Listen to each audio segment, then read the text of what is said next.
9번째 문제를 보겠습니다. 9번째는요.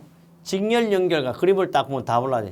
직렬 연결과 백렬 연결의 혼합, 요놈만은 직렬이 되죠. 요놈 뭐요? 바로 백렬이 됩니다. 다음 그림과 같이 직백렬 시스템의 신뢰도는 단 백렬 구성료와 신뢰도는 R이고 직렬 구성료 신뢰도는 M이다. 그런데 이거 봐서 이것은 1 빼기 1 빼기 R을 찾으면 되겠죠. 보면 R레스는 백렬이니까 1에서 1 빼기 R, 1 빼기 R. 그 다음에 뭐요? 요거는 직렬이니까 그대로 곱하면 되겠네요. 그래서 직렬에다가 요게 두 개니까 2R, R의 자성이 되겠습니다. 답은 몇 번? 바로 이렇게 4번 쉽게 이렇게 찾을 수가 있고요. 이 내용은 우리 108쪽 문제 19번에도 참고할 수가 있습니다. 그 다음에 10번째 문제인데요. 이것은 바로 뭐예요? OR 게이트가 되겠습니다. 다음 그림 FD 사상 A의 발생 확률은 이거는 뭐예요? 1에서 1 빼기 2, 1 빼기 원래 여기서 1에서 1, 그 다음에 뭐 2, 요건 얼마? 3. 그럼 하는 거야. 0.3, 0.2, 0.2 하니까 답은 0.52야. 0.52. 이건 게이트가 뭐라 그래서 바로 반단이니까 OR 게이트죠. 그 답은 얼마? 바로 0.52. 답은 3번을 이렇게 쉽게 찾을 수가 있습니다. 드디어 이제 11번째 문제가 되겠습니다. 입력 B1과 B2는 어느 한쪽이라면 출력 A가 생기는 건데 논리 합의기호다. 합이라 그러는 것은 OR 게이트네. OR 게이트. 합이라 그랬고 요거는 뭐라 그랬어요? 요거는 적이라 그랬어요. 합은 OR이에요. 논리 합의 관계. 이때 입력과 출력 사이는 무슨 게이트로 생기냐면 벌써 답이 나오는 이렇게 OR. 쉽게 이렇게 찾을 수가 있어요.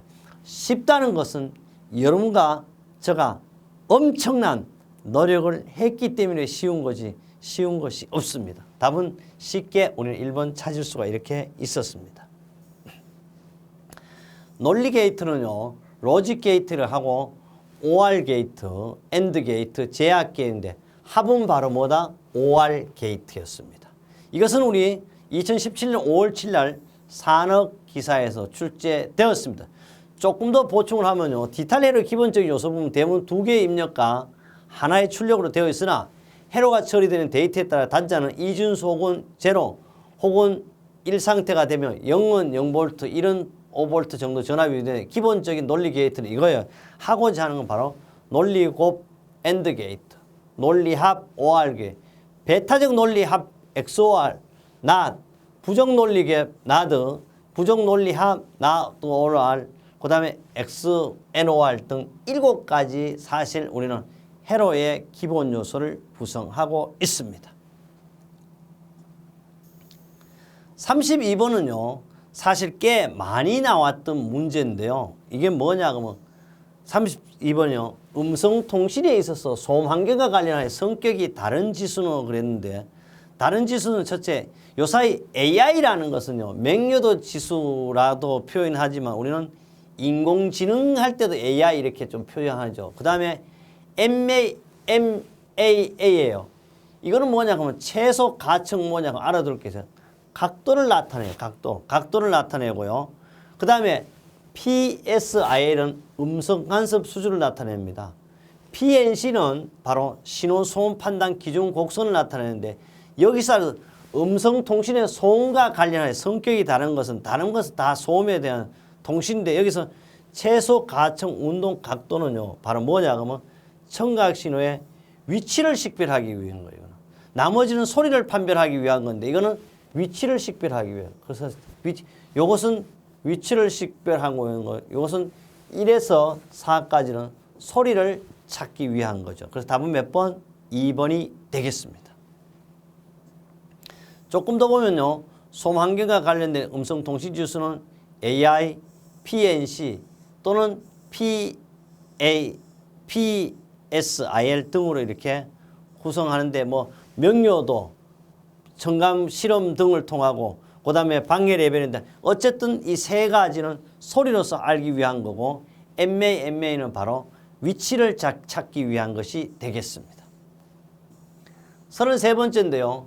안전교육을 받지 못한 신입직원이 작업 중 전극을 플러스에서 마이너스, 마이너스 플러스 이렇게 잘 끼워야 되는데 플러스를 마이너스에, 마이너스를 플러스에 끼워서 플러그의 모양을 반대로 끼울 수 없도록 설계되어 있어 사고를 예방할 수 있다. 작업자가 범한 오류와 이와 같은 사고 예방을 위해 적용된 안전설계 원칙으로 가장 적합한 것은 그런 걸 알아둘 게 있어요.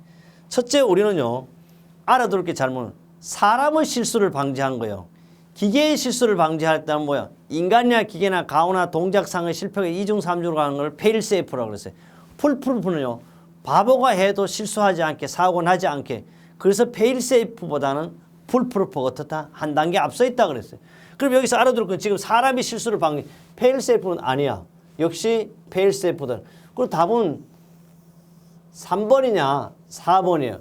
그리고 얘가 작업을 했는데 플러스 극과 마이너스 작업을 했는데 플러스 극은 플러스를 끼워야 하고 마이너스를 끼워야 돼. 반대로 끼웠는데 안 들어가서 그러니까 자기는 했어.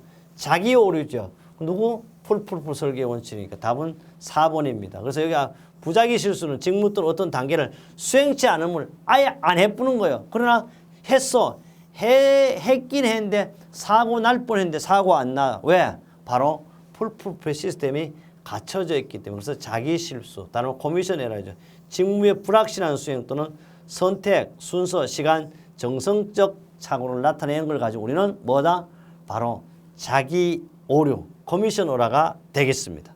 답은 그래서 4번이 되겠습니다. 34번입니다. 인간 실수에 대한 추정 기법으로 가장 적절하지 않는 방법에 우리 인간이 실수하는 추정 방법은요. 대표적인 것이 사실 THERP를 가장 많이 아는데 THERP도 있지만 CIT라든지 그 다음에 TCRAM 이런 것도 사용해요. FMEA라는 이걸 다 모르더라도 뭐요? 고장 형태와 영향 분석하는 방법이잖아요. 그래서 답을 쉽게 찾을 수 있고요. 인간의 신뢰도 평가 방법은 사고 전개가 발생하는 모든 인간의 오류를 파악해서 이를 모델링하고 정량하는 방법인데 HCR이라든지 THERP, SLIM, TCRAM, CIT 등이 있습니다. 답은 이렇게 완벽하게 이 내용을 잘 모른다 그래도 우리는 FMEA를 안다면 쉽게 찾을 수가 있었습니다.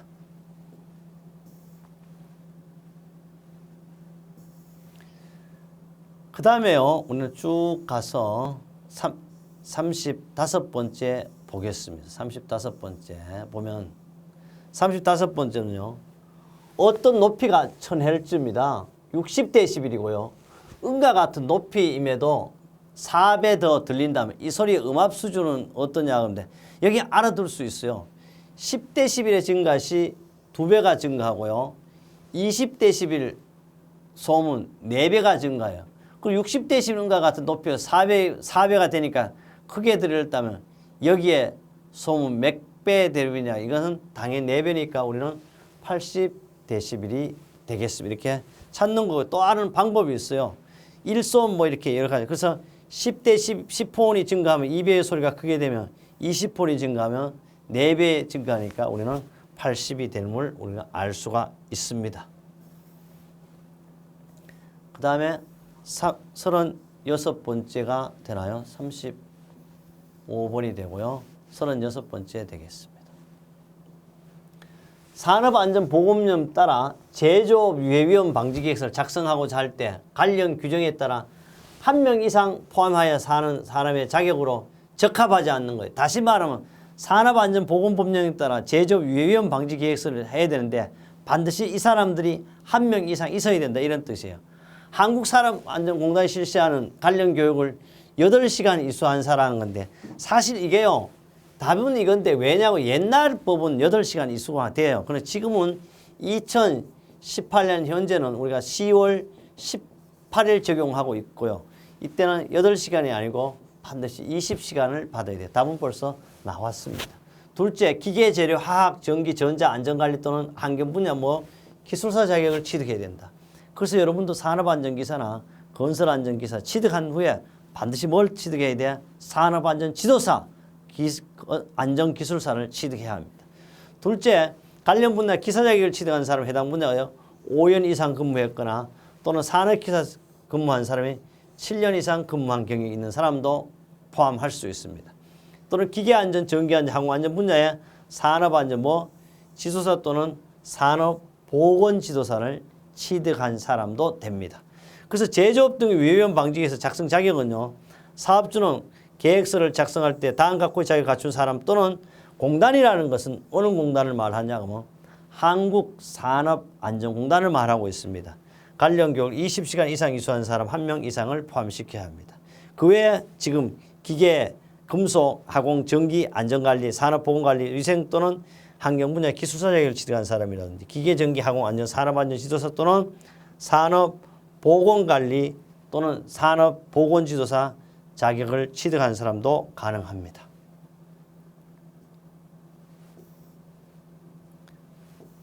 그 다음에요. 여러 명이 있어요. 위생 환경 분야 기술사 자격을 취득은 가능하고요. 위 1호 관련 분야 자격을 취득한 사람은 해당 분야에서 5인 이상 근무. 이 말은 5인은 아까 기사라든지 이런 사람들을 말하고 산업기사는 7년이에요.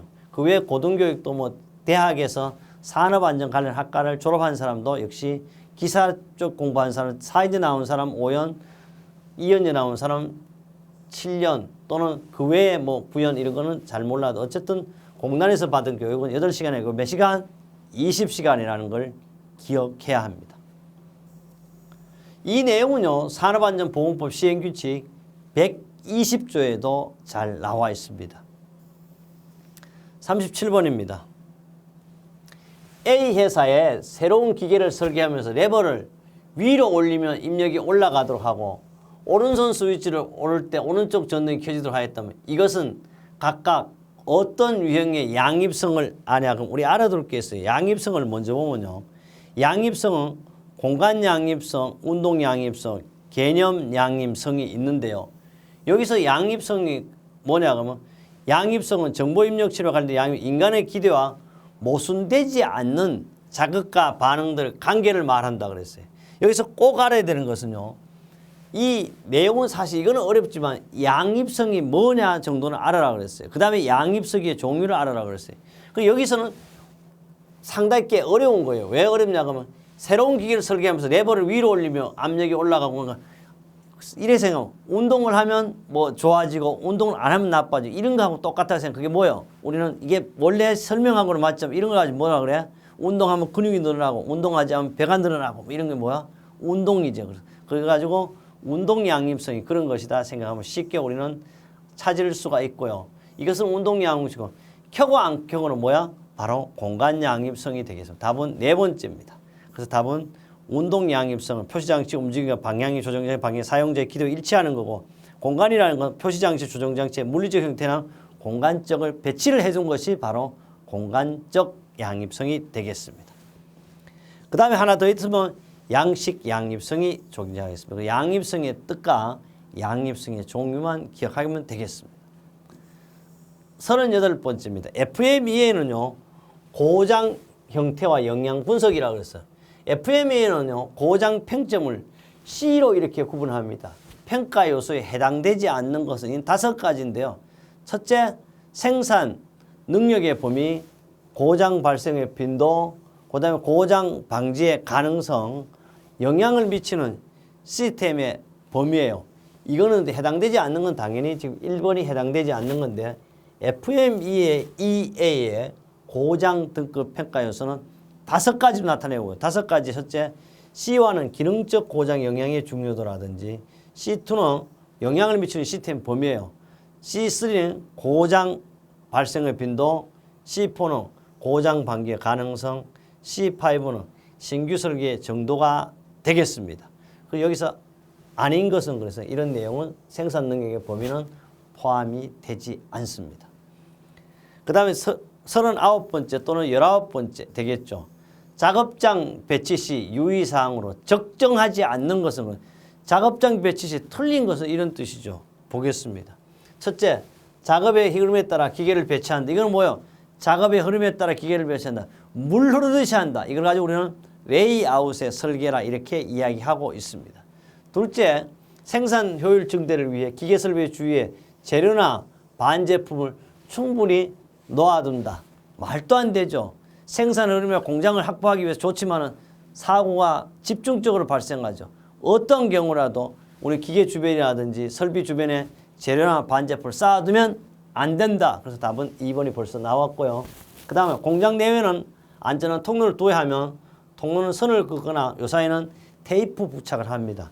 작업장과 명확히 구별하도록 해야 됩니다. 넷째, 비상시에 쉽게 대비할 수 있는 통로를 마련하고 사고 진압을 위한 활동 통로가 반드시 마련되어야 합니다.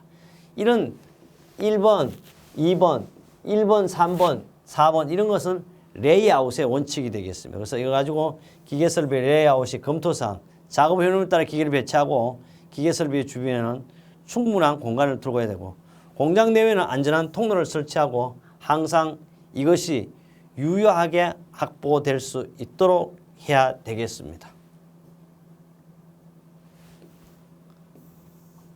그 다음에 원재료나 제품 등을 두는 장소를 충분히 넓게 해야 되고 기계 설비의 설치에 있어 사용 과정에서 보수나 또는 점검이 용이하도록 해야 합니다. 다섯 번째, 기계 설비의 설치에서는 사용 과정에 정교한 보수가 용이해야 되고 여섯 번째입니다. 압력 용기, 고속연체, 고압 전기 설비, 폭발성 물질 취급하는 기계 설비 등 설치에 있어서는 작업자의 관계 위치, 원격 거리 등을 고려해야 되고 장래 확장도 고려해야 설치해야 하는 것이 바로 무슨 원칙? 레이아웃의 원칙이 되겠습니다. 40번입니다. 또는 우리 건설일 때 몇 번이 되겠어요? 60번이 되겠죠. 40번 또는 60번이죠.